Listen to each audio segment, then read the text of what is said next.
barkeb Serigne Béthio jërëjëfati Serigne Béthio jërëjëfaat Serigne Béthio Serigne Béthio amul dendandoo soxna Aïda Saliou dëggi jëmmi Serigne Béthio bi yàlla na fi yàgg lool te wér.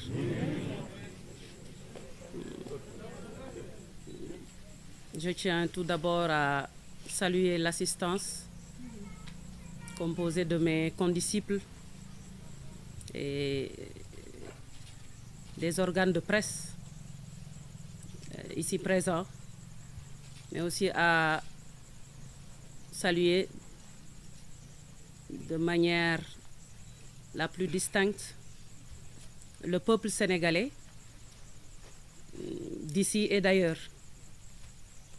Comme mes condisciples l'ont déjà dit, le récit a été bien clair.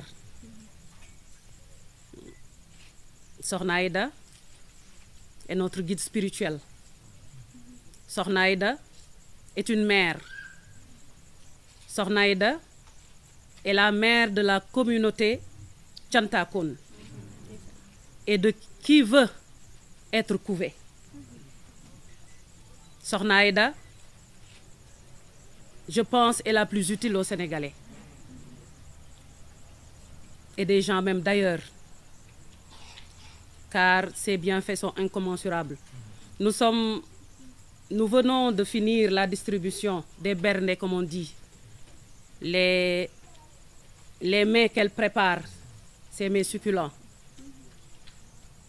pour les daara, les écoles coraniques, certains chefs religieux, les pénitenciers, les mosquées, avant de faire ce point de presse.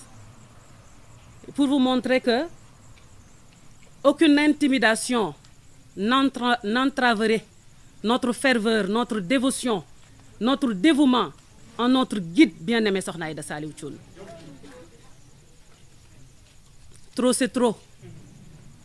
Effectivement, des nervis ont pris d'assaut sa demeure, mais avec sa maîtrise qu'on lui connaît.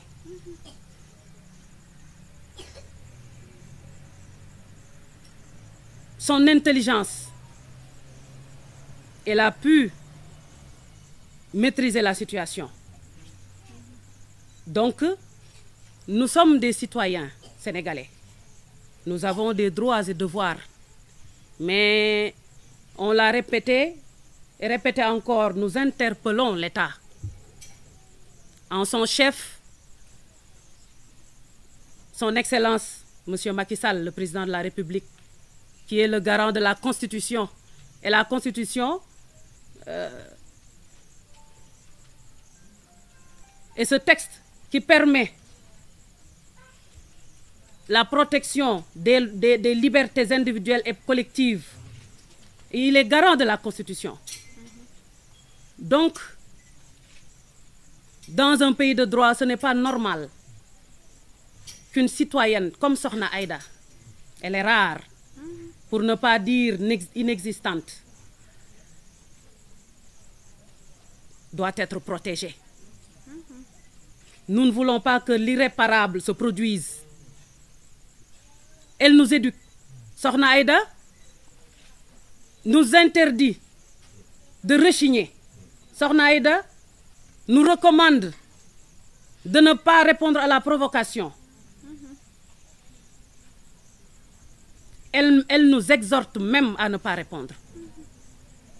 Mais cela ne veut pas dire que nous ne connaissons pas nos droits pour ne pas nous défendre. Il y a la légitime défense.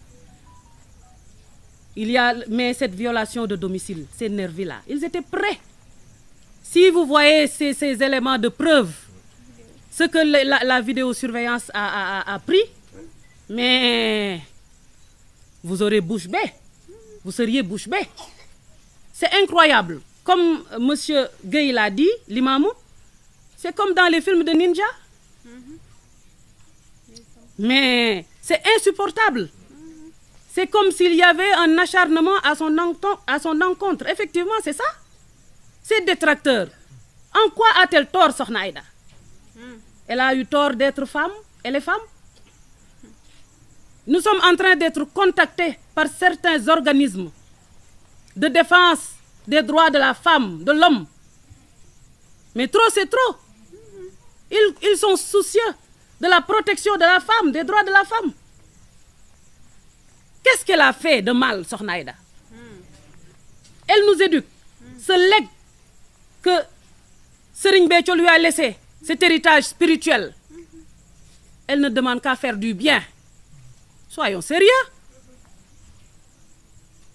Soyons sérieux.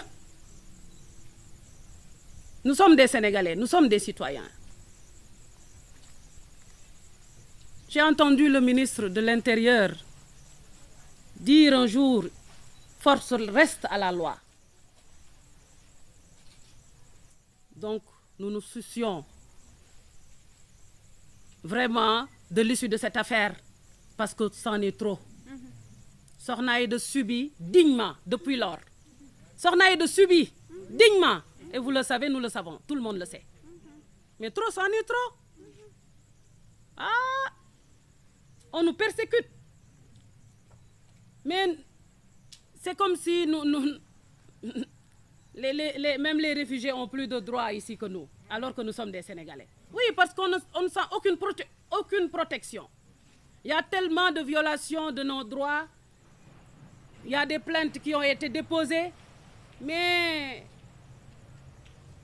doy na waar waaye di santaat rek ci dal gi jàmm ji man dama naan prix Nobel de la paix Sokhna Aïda lañ ko war a jox ndax koo xam ni boo yëkkatee le petit doigt am na ku koy wax pas-pas gi ne conviction ngëm daa fort ku mu neex nga ni xeer bee lay jaamu. Nous sommes dans un pays laïque. ñu gëm sunu ngëm li ñu sëñ Béthio defal ci kaw suuf nee na ëllëg ki la ëpp ki mu defar du sa moroom ëllëg ñun ñëpp moo nu defar daal ne Sokhna Aïda laa wóolu Sokhna Aïda laa wóolu ci sama njaboot moom la daan yónni muy dem kilifa yi sax Sokhna Aïda la daan yónni Mali wala kuy jëndi nag moom la daan yónni du xool du calculer mel ni luy gëmm di ko jox ngir wóolu bi mu ko wóolu te nee na sëñ Béthio nee na vidéo yaa ngi fi duma ko mujjee mu réer moom nee na du wax ci kaw di wax ci suuf nee na du wax ci kaw di wax ci suuf gis nañu mais nag y a pas plus aveugle que celui qui ne veut pas voir pas plus sourd que celui qui ne veut pas entendre sëñ Béthio ba mu dikkee la dof jeex ay dof amu fi dañ ñoo yar nag dañoo bëgg jàmm waaye nag dañu dimbali duñu nangu nag ñuy ñëw di faagaagal ay ku fi duggati dinañ ko nangu kan moo koy nangu waaye xam ngeen li mu ñu jaral xam ngeen li mu ñu jaral duñu nekk fii di ko wax yéen it violation de domicile man ñii ak ni ñu geetaroo man li ma gis dama tiit ñii ils ont été entraînés des nervis laa wax ni ñu doon cëppeloo comme ay waaye dama ne ku cambriolage doon tax a jóg am na fu nu dugg mais bagage ya fa ne ak na mu chéré dañ koo romb Sokhna Aïda la ñu laajte kon nag il faut que ça cesse dañ ñoo yar waaye nag ñàkkuñu fayda de déedéet ñàkkuñu fayda kaddu gi foofu laa ko yemale di santaat bu baax ci wax dëgg yàlla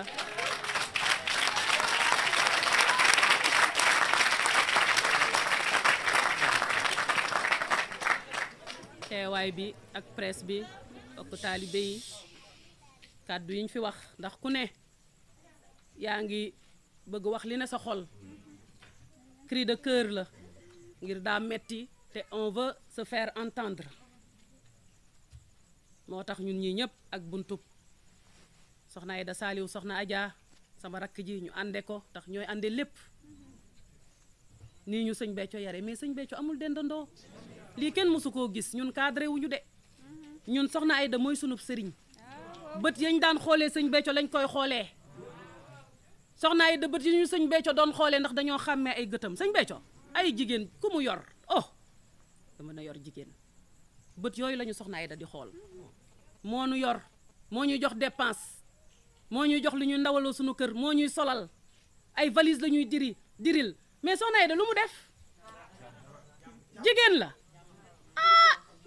waaye lu baax lu ne fu muy jaar waliw fu muy jaar président fu muy jaar ministre fu muy jaar commissaire fu muy jaar ndeysaan nañu suturaal jigéen. soxna Aïda mérité wul lii mérité wu ko nañ ko may jàmm waay mi ngi liggéey dara suñu ngëm gii suñu pas-pas bii billaay dara njaboo rek tëddi nelaw ñun gëm nañ ba noppi ñun dara jommalatuñu jaa ngeen jëf.